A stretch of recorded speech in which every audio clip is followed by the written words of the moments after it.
सामने आए जहांगीरपुरी हिंसा के नए वीडियो। दंगाइयों को काबू में करने के लिए आंसू गैस के गोले छोड़ते दिख रहे हैं पुलिस वाले। जहांगीरपुरी हिंसा के एक और वीडियो ने चौंकाया। लाठी इकट्ठा करते दिख रहे हैं कुछ लोग। स्थानीय लोगों ने किया था लाठियों ले जाने का विरोध। सीसीटीवी में तस्वीरें। दिल्ली में जहांगीरपुरी के दंगों को लेकर गृह मंत्रालय की बड़ी कार्रवाई। 5 प्रमुख आरोपियों पर एनएसए लगाया। जहांगीरपुरी दंगे में 26वां आरोपी गिरफ्तार। सोनू शेख को हथियार देने वाले गुलाम रसूल उर्फ गुल्ली को पुलिस ने दबोचा। दिल्ली हिंसा के मुख्य आरोपी पर कसा कानून का शिकंजा। कोर्ट ने 4 दिनों की पुलिस कस्टडी में भेजा। फुल स्पीड में है दिल्ली हिंसा की जांच। मौकाए वारदात से सबूत जुटा रही है क्राइम ब्रांच की टीम। पीएफआई के एंगल से भी हो रही है जांच। देखिए, वो इन्वेस्टिगेशन के डिटेल को रिवील करना भी ठीक नहीं है। वैसे क्राइम ब्रांच अब इसका इन्वेस्टिगेशन कर रही है और जो डिस्ट्रिक्ट पुलिस है उसका पूरा सपोर्ट है। हिंसा के बाद दिल्ली के जहांगीरपुरी में सुरक्षा के पुख्ता इंतजाम। घटना के तीसरे दिन भी पुलिस की जबरदस्त तैनाती। दिल्ली हिंसा को लेकर जोरों पर है सियासत। आम आदमी पार्टी ने जारी की मुख्य आरोपी अंसार की तस्वीरें। बताया बीजेपी का समर्थक। देखिए टोपी कितनी जम रही है इनके ऊपर। भारतीय जनता पार्टी की टोपी लगा के जहांगीरपुरी के दंगों के तथाकथित मास्टरमाइंड अंसार। दिल्ली हिंसा को लेकर बीजेपी ने केजरीवाल सरकार को घेरा। कहा बांग्लादेशी और रोहिंग्या को बसाने की वजह से हो रहे हैं दंगे। ऐसे कुछ रिवार्ड वापसी गैंग ऐसे लोगों को उकसाते हैं, उनको शय देते हैं। बांग्लादेश रोहिंग्या के मुसलमानों को यहाँ पर शय दी जाती है वोट के कारण। दिल्ली के मुख्यमंत्री ने ओखले में भी और जहांगीरपुरी में बसा रखा है। दिल्ली हिंसा को लेकर शिवसेना ने बीजेपी को घेरा। संजय राउत बोले नगर निगम चुनावों की वजह से कराए जा रहे हैं दंगे। ये सब जो कुछ चल रहा है ये नगर निगम चुनाव जीतने के लिए आपके पास कोई इशू नहीं है इसलिए। विपक्ष के आरोपों पर बीजेपी का पलटवार। गिरिराज सिंह बोले क्या पाकिस्तान में निकलेगा रामनवमी का जुलूस। अगर भारत में रामनवमी जुलूस हनुमान जयंती ये नहीं मनेगा, नहीं जुलूस निकलेगा, क्या ये बांग्लादेश, अफगानिस्तान, पाकिस्तान या अन्य देशों में होगा। दिल्ली हिंसा के मुख्य आरोपी अंसार के गांव बंगाल पहुंची आज तक की टीम। हल्दिया के कुमार ग्राम में है मकान। दिल्ली में दंगों के बाद अलर्ट पर है यूपी सरकार। योगी सरकार ने जारी किया आदेश। बिना इजाजत धार्मिक जुलूस या शोभा यात्रा पर पाबंदी। लाउडस्पीकर को लेकर भी योगी सरकार की सख्ती। माइक की आवाज को धार्मिक परिसर तक रखने का आदेश। मुख्यमंत्री जी ने समाज के उत्तर प्रदेश के 25 करोड़ जो हमारे उत्तर प्रदेश वासी हैं सबके लिए समान चीजें चाहते हैं कि सब। योगी सरकार के आदेश का मुस्लिम धर्मगुरु ने किया समर्थन। कहा सभी मजहबों पर लागू होगा फैसला। वजीर आला ने धार्मिक आयोजनों को लेकर जिस तरीके की गाइडलाइन और जिस तरीके की हिदायत जारी की है ये बिल्कुल मुनासिब है। यूपी सरकार के फैसले पर कांग्रेस ने उठाए सवाल। सुरेंद्र राजपूत ने पूछा उन लोगों का क्या जो हथियार लेकर लोगों को आतंकित कर रहे हैं। समाजवादी पार्टी के नेता रुबीना खान का भड़काऊ बयान। कहा हनुमान चालीसा के जवाब में मंदिरों के सामने कुरान पढ़ेंगी महिलाएं।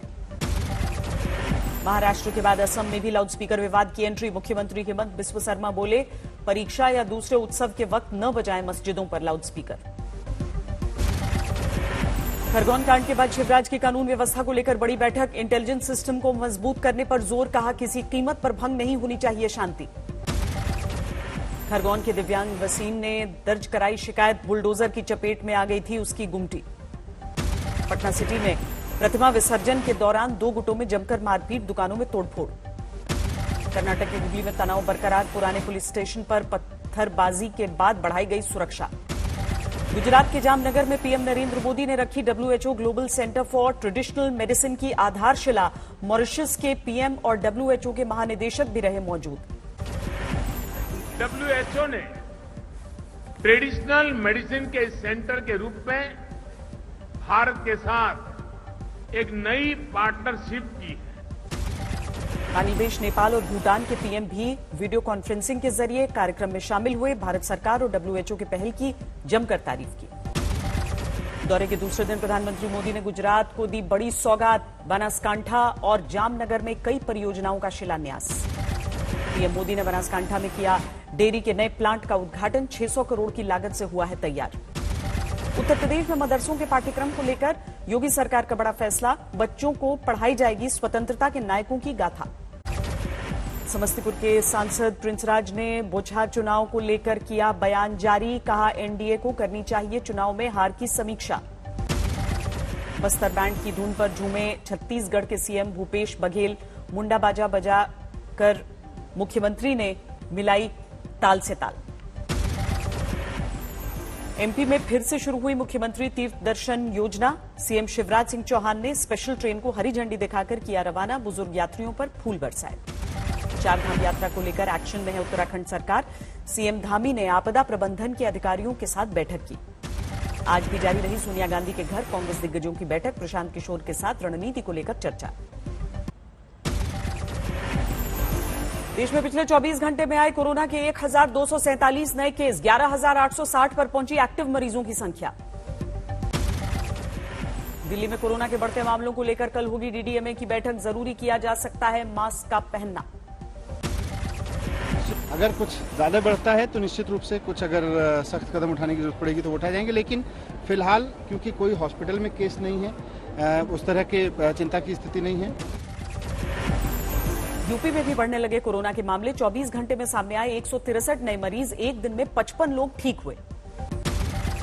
नोएडा में पिछले 24 घंटे में कोरोना के 107 नए मामले। 33 बच्चे भी शामिल। बीजेपी के हिंदुत्व से मुकाबले के लिए हनुमान भक्ति के बाद गौ भक्त बनेंगे गहलोत। घर घर गाय पालने के बनाए नियम। अलीगढ़ में अजान के विरोध में जारी है विवाद। बीच बाजार हिंदूवादी कार्यकर्ताओं ने किया हनुमान चालीसा का पाठ। विदिशा में सब्जी बेचने वालों के 2 गुटों में खूनी भिड़ंत। चाकू और लाठियों के हमले में एक की मौत। राजस्थान के झुंझुनू में दिल दहलाने वाला हादसा। ट्रक ने पिकअप वैन को मारी टक्कर। 9 लोगों की मौत। शहीद हेड कांस्टेबल सुरेंद्र सिंह को दी गई श्रद्धांजलि। पुलवामा हमले में आतंकियों की फायरिंग में गई थी जान। बाड़मेर में हत्या की गुत्थी सुलझी। बदनामी के डर से आरोपी ने की थी चाची की हत्या। 5 दिन की रिमांड पर लेकर जांच शुरू। रेवाड़ी में नकाबपोश बदमाशों ने बुजुर्ग कारोबारी से लूटे 50,000 रुपए। सीसीटीवी में तस्वीरें। कानपुर में लॉकर से चोरी से नाराज ग्राहकों का बैंक के बाहर प्रदर्शन। बैंक ऑफ इंडिया के सीएमडी का पुतला जलाया। नोएडा में झुग्गी झोपड़ी में लगी भीषण आग। दमकल विभाग को आग बुझाने में करनी पड़ी बहुत मेहनत। पश्चिम बंगाल के बुर्दवान में महिला की गला कटी लाश मिलने से हड़कंप। मालकिन पर लगा आरोप। फिरोजपुर में महिला कांग्रेस पार्षद के पति की हत्या। गोली मारकर बदमाश फरार। राजस्थान के झुंझुनू में ट्रक और पिकअप वैन में टक्कर। 9 की मौत। गुरुग्राम में 4 साल के बच्चे को स्कूल बस ने कुचला। स्कूल प्रबंधन की लापरवाही का मामला। बिहार के कैमूर में हैंडपंप खराब होने से स्कूल जाने वाले बच्चे परेशान। 60 स्कूलों में नहीं मिल रहा मिड डे मील। शाहपुर में हो रहा था मिट्टी का अवैध खनन। रोकने पर की पुलिस प्रशासन के साथ मारपीट। समस्तीपुर में अवैध शराब के साथ पकड़े गए 6 कारोबारी। हथियार भी बरामद। जूनागढ़ प्रशासन ने हर मंगलवार को हैप्पीनेस डे मनाने का लिया फैसला। देश में पहली बार सरकारी कर्मचारियों में जोश बढ़ाने के लिए की गई पहल। इंडिया में first time in the history हमने हैप्पीनेस एडमिनिस्ट्रेशन का लॉन्चिंग किया है, जहां पे our theme is happiness in administration and happy administration. गर्मी से दिल्ली को जल्द राहत मिलने के आसार। 22 अप्रैल तक हो सकती है हल्की फुल्की बरसात। चमोली हेमकुंड साहिब मार्ग से सामने आई ग्लेशियर टूटने की तस्वीर। पानी की तरह बह रही है बर्फ। दिल्ली के अक्षरधाम मंदिर में मनाया गया पूर्व गुरु परम पूज्य प्रमुख स्वामी महाराज का शताब्दी महोत्सव। मौजूद रहे हजारों भक्त। समय पर महाकाल मंदिर के सौंदर्यीकरण का काम पूरा कराने की अनोखी पहल। घड़ी लगाकर बताई जा रहा है काम की टाइम लिमिट। पश्चिम बंगाल की सिलीगुड़ी को मिलेगी एक और टॉय ट्रेन की सौगात। सैलानियों की बढ़ती संख्या को देखते हुए फैसला। असम के एक युवक ने तैयार की स्मार्ट ई साइकिल। चोरी से बचने के लिए लगाए सुरक्षा उपकरण। दिल्ली में ऑटो टैक्सी हड़ताल का दूसरा दिन। सीएनजी की बढ़ी कीमतों का विरोध। काशी विद्यापीठ में पढ़ाई करने के बाद प्रियंका गुप्ता ने पटना में खोली चाय की दुकान। 2 साल से कर रही थी नौकरी पाने की कोशिश। देश में कोयले और बिजली की स्थिति पर अमित शाह की अगुवाई में गृह मंत्रालय में बड़ी बैठक। ऊर्जा मंत्री, कोयला मंत्री और रेल मंत्री मौजूद रहे। 703 अंकों की गिरावट के साथ 56,463 पर बंद हुआ सेंसेक्स। निफ्टी 215 अंक गवाकर 16,958 पर बंद। लंदन में भारत के सीए जगमोहन सिंह को मिला global Indian of the year का खिताब। लोगों को प्रॉफिटेबल बिजनेस चलाने में करते हैं मदद। ईडी ने चेन्नई में एमवे के 700 करोड़ से ज्यादा के एसेट्स अटैच किए। कंपनी पर एमएलएम बिजनेस की आड़ में प्रोडक्ट की जगह मेंबर बनाकर कमाई करने का आरोप। 2021-22 में हाईवे कंस्ट्रक्शन में 20% की गिरावट आई। कोरोना महामारी और बारिश ने घटाई हाईवे निर्माण की रफ्तार। मंगलवार को 65 साल के हुए रिलायंस इंडस्ट्रीज के चेयरमैन मुकेश अंबानी दुनिया के टॉप 10 अमीरों में शामिल हैं। हेल्थ केयर सेक्टर में नौकरियों की डिमांड में हो रही है बढ़ोतरी। कोविड के पहले कर्मचारियों की कमी का सामना करने वाली इंडस्ट्री में लगातार हो रही है भर्तियां। India international conclave education summit में शिक्षा के क्षेत्र में बेहतरीन काम करने वालों को किया गया सम्मानित। डॉक्टर वंदना टंडन को मोस्ट इंस्पायरिंग फीमेल एजुकेटर का अवार्ड। ग्रेटर नोएडा वेस्ट के गौर सिटी में बिल्डर के खिलाफ लोगों का प्रदर्शन। 2 साल से सुरक्षा समेत बेसिक सुविधा को लेकर उठा रहे हैं आवाज।